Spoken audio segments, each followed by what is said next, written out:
Hello, further to my two previous videos covering the first fix plumbing and heating of a new house. In this video I'm going to show the installation of the underfloor heating pipework. As I've said before, the heating and hot water requirements for this house will be supplied by a Daikin 14 kilowatt air to water heat pump. The hot and cold water supplies will be pressurized and balanced. The stored hot water will be via a Daikin unvented stainless steel indirect hot water cylinder. This is my vehicle fully loaded with all of the equipment required for installing the underfloor heating in this house. Here you can see the 150mm insulation that's going to be put down onto the oversight prior to the underfloor heating pipework being fitted. Here, prior to the insulation being put down, I'm drilling the holes that the underfloor heating pipes will travel through to get from the main house into the garage where the manifold will be mounted. There are 10 circuits in this property that requires 20 holes. Once the insulation's been laid by others, it's time to start the underfloor heating installation. I start this by mounting the manifold on the wall. This is a John Guest manifold, and the pipework that I'll be using is 15mm John Guest lay flat pipework. The manifold is supplied with all the various fixings to fix it to the wall, and the inserts and the collect clips. So I mark it all up, making sure it's going to be fitted level. I fit it to the wall, and then I change my mind and decide to fit it in a different position. The hose union tap that you can see in the left hand side of the picture is just temporary. I've fitted it there for my convenience, so that it makes it simple to test the underfloor heating and hot and cold pipe work. Once the manifold's mounted in its new position, I can then start to make provision for installing the underfloor heating pipework. Here you can see the black polythene that's been laid over the insulation once the insulation has gone down. The polythene, in actual fact, it's not a membrane as such. It's been put down to protect the insulation from the effects of the screed.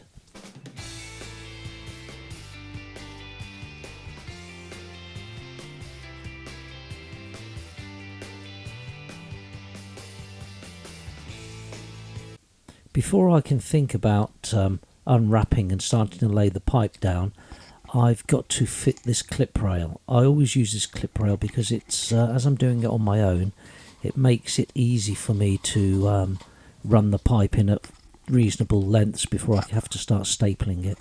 I have fitted several types of clip rail in the past, but I find this one made by John Guest the easiest and most straightforward to fit.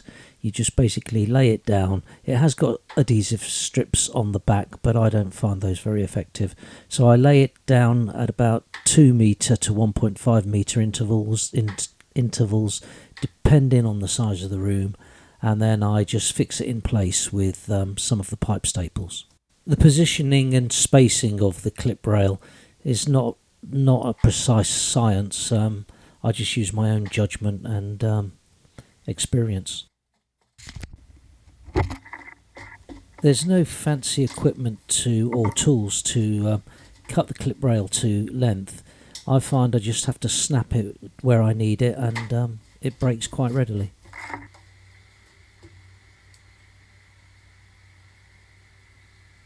This is a box of staples. They come in boxes of 300. I think on this job I'm using 6 boxes of staples. Here I'm just taking a strip of staples out so that I can fix the clip rail down. I just basically put a staple each end of the 2 metre strip and then 2 equidistanced in the middle, just to keep the clip rail in place and pinned down while I clip the pipe into it. As I said before, this polythene is not a damp-proof membrane or anything like that, so it doesn't matter how many holes I make in it. It's just purely a separation layer between the screed and the insulation. Once the clip rail's all in position in all of the rooms and fixed down, I can start fitting the underfloor heating pipework. Obviously I've worked out my game plan before starting the pipework, and it just so happens that I have to start laying the pipework in the two smallest rooms in the house, which is the cloakroom and the utility room. Small rooms are very awkward for underfloor heating because it's twofold the problem. You've got to try and get enough pipe under the floor to heat the room, and also you've got limited space in which to get it, so it can always be a little bit more challenging than fitting the pipework in the larger area.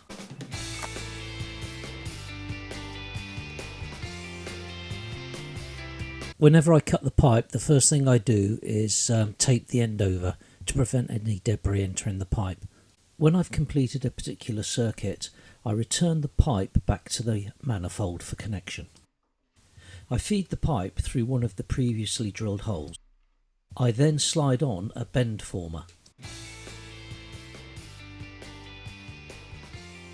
This bend former serves two purposes. It forms a nice radius on the returning pipe, and I also use it as a sleeve to go through the blockwork wall, which will protect the pipe as well. When I'm happy that the pipe's in the right position, I cut it to length, fit the insert and push it into the manifold. Fortunately, with the John Guest underfloor heating manifold, all of the connections for the underfloor heating pipework are push fit.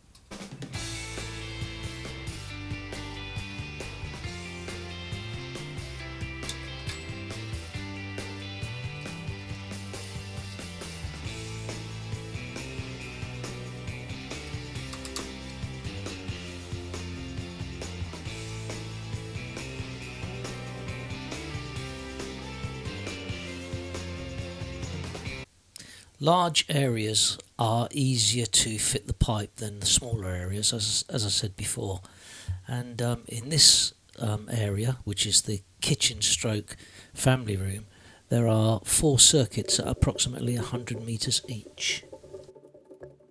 I tried to keep the radius of any bends in the pipework as large as possible.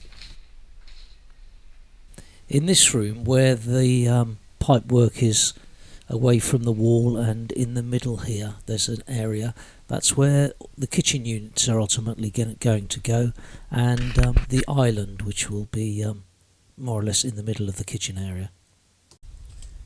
This room is the utility room, and the units are going to go along the wall there on the right, and this is the cloakroom. There's nothing fixed to the floor in this room. It's a wall-hung toilet and basin.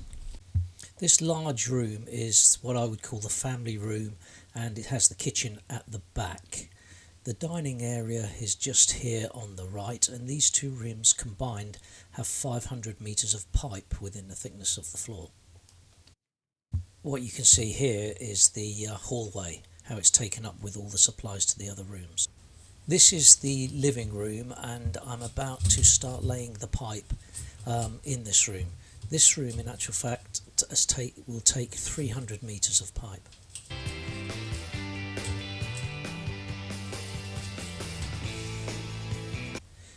For control purposes, each room is a zone, and each zone has one or multiple circuits. So on the ground floor of this property, we've got 5 zones and 10 circuits. Each circuit is individually connected to the manifold. There will be absolutely no joints within the thickness of the screeded floor. This part of the video shows how handy the clip rail is when you're working and installing the underfloor heating on your own.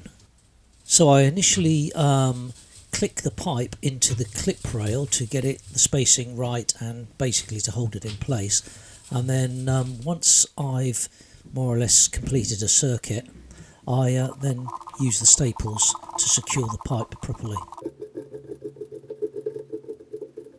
So initially I'll staple in between the clip rails, and then I'll do the ends of the loops. In between the pipe being laid on the floor and the screed actually going down, light traffic, i.e. people walking over it, is fine.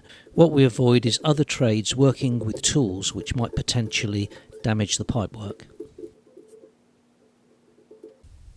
So this is the living room, and so that's 300 metres in there, believe it or not. Here I'm just showing how I connect to the manifold. When I'm happy that I've got enough pipe pushed through the wall, I put a bit of lubricant in the bend former and push it onto the pipe. I then cut the pipe to the desired length, and then I put pipe stiffener into the pipe and push it into the fitting on the manifold. As I complete the connection of each circuit, I label their positions on the manifold. The labels are supplied with the manifold. When I've got all the pipework in the manifold, I seal the tops of the pipe ducts or pipe formers, bend formers, just to stop anything from going down in there and rubbing against the pipe. I also do the same where the pipework and the ducting comes through the wall. Here I'm opening the box that contains the pump kit for the manifold. This part isn't supplied with the manifold. It's kind of a generic part that I've bought separately from the internet. At this point I'm just going to fit the isolating valves on the ends of the manifold so that I can pressure test it.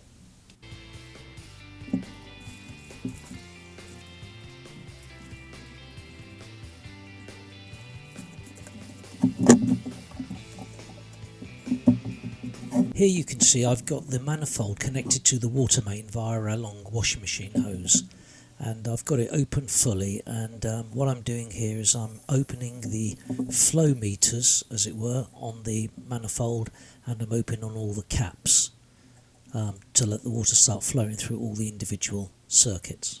If you haven't already done so, I wonder if you'd consider subscribing. It is free and it gives incentive to create more content. Thank you. You can see here, before I tested it fully, I fitted the pump kit.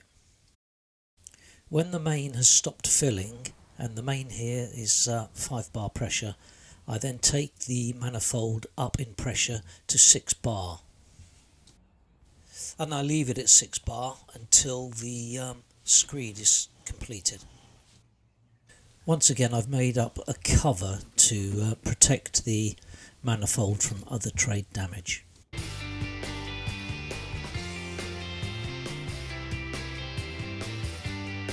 When I've completed the underfloor heating pipework, they waste no time in getting the screed pumped in and laid.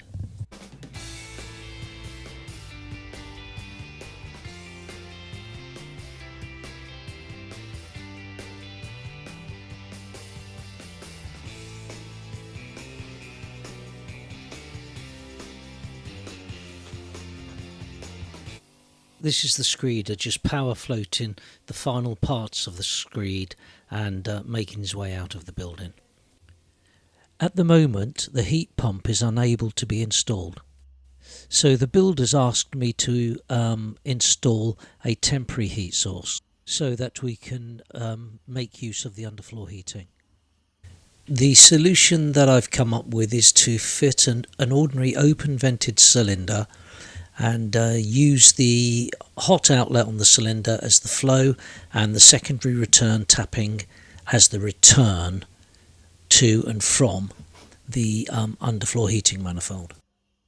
The heat source is obviously the immersion heater that's fitted in the cylinder, and while it's not giving out massive temperatures, it's giving a good background heat and a slow steady heat to gently warm the house and dry it out. If you're wondering what that bucket is on that bracket, that's a bucket that I decided I would use as a feed and expansion tank. The local merchant wanted about £50 for a feed and expansion tank with the various fixtures and fittings, so I made do with a £1 10p plastic builder's bucket. So that's it. If you've made it to the end of this video, I applaud you. And if you've subscribed, I thank you very much.